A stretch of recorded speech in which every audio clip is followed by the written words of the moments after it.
भाई अनिलेश प्रताप सिंह बबलू भैया और यहाँ बड़ी संख्या में उपस्थित भाई और बहनों, बातें सब हो गई हैं। हमारे मंत्री जी ने विस्तार से आपको सारी बातों बता दी और 20 तारीख में ज्यादा समय नहीं है, इसलिए अब बातों का समय नहीं है, कुछ कर गुजरने का समय है। हम सबको बबलू भैया बनकर गांव गांव तक ये अलग जगानी है। दो बातें सबको बतानी है, दो बातें, और दो ही बातें कहकर मैं अपनी बात समाप्त कर रहा हूं। ये 9 चुनाव उत्तर प्रदेश में हो रहे हैं विधानसभाओं के। इन 9 चुनाव से उत्तर प्रदेश की सरकार की सेहत पर हार और जीत से कोई फर्क नहीं पड़ेगा, लेकिन करहल का जो उपचुनाव है उससे एक बड़ा संदेश पूरे देश में और प्रदेश में देने का काम यहाँ की जनता कर सकती है। एक बड़ा संदेश, और यादव भाइयों से भी जो थोड़े बहुत यहाँ हो न हो तो मेरी आवाज वहां तक पहुंचाना। कब तक गुलामी करोगे एक ही परिवार की? कब तक गुलामी करोगे? तुम्हारे भी बच्चों का भविष्य है, तुम्हारे लड़के, तुम्हारे भाई, तुम्हारे परिवार के लोग भी MLA MP होना चाहते हैं। होना चाहते हैं कि नहीं होना चाहते? लेकिन वो सहपरी का परिवार तो बहुत बड़ा परिवार है। अगर इसी परिवार की गुलामी करते रहोगे तो तुम्हारा नंबर कभी आएगा ही नहीं। अब भतीजे लड़े, अब नाती लड़ेंगे, फिर पोते लड़ेंगे, ये सिलसिला चलता रहेगा। इसलिए एक बड़ा संदेश सब जातियों के कराल क्षेत्र के लोगों से मैं कहना चाहता हूं, एक बड़ा संदेश परिवारवाद के खिलाफ दीजिए, जिससे पूरे देश के अंदर, पूरे प्रदेश के अंदर ये संदेश ये मैसेज जाए कि परिवारवाद के खिलाफ जनता का ये आक्रोश, भ्रष्टाचार के खिलाफ जनता का ये आक्रोश, गुंडागर्दी के खिलाफ जनता का ये आक्रोश।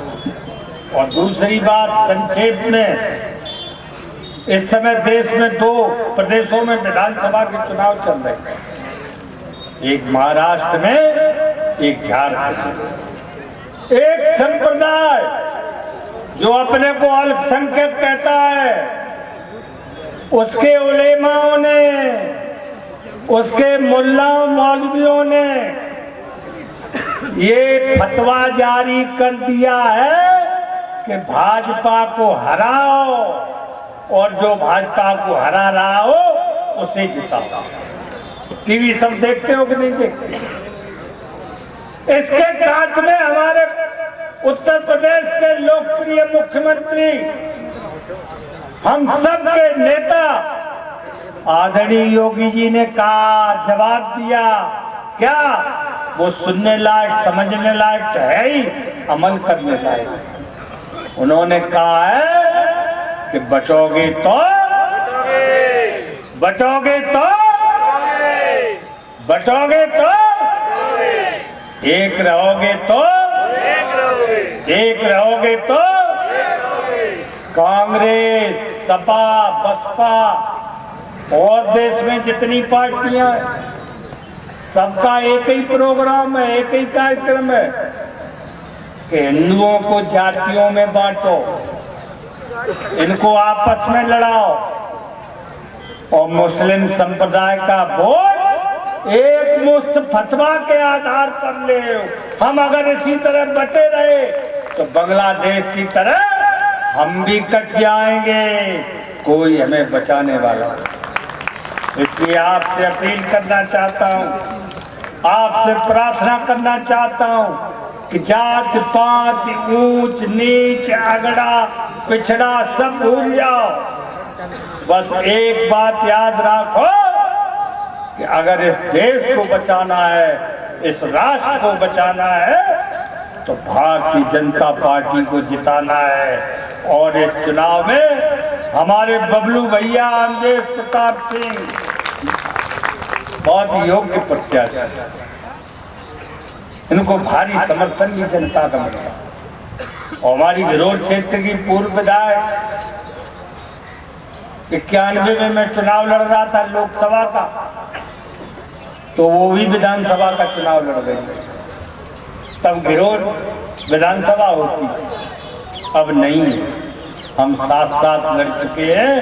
अब उनकी भी उम्र गुजर गई है, अंतिम दौर चल रहा है, जीवन का अंतिम दौर।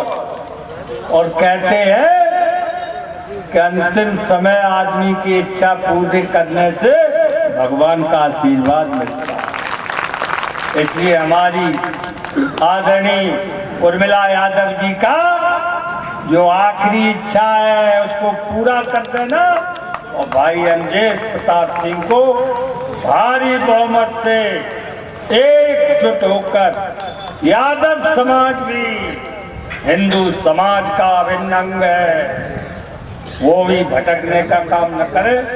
बहुत बहुत धन्यवाद। जय श्री राम। बहुत बहुत धन्यवाद। इन शब्दों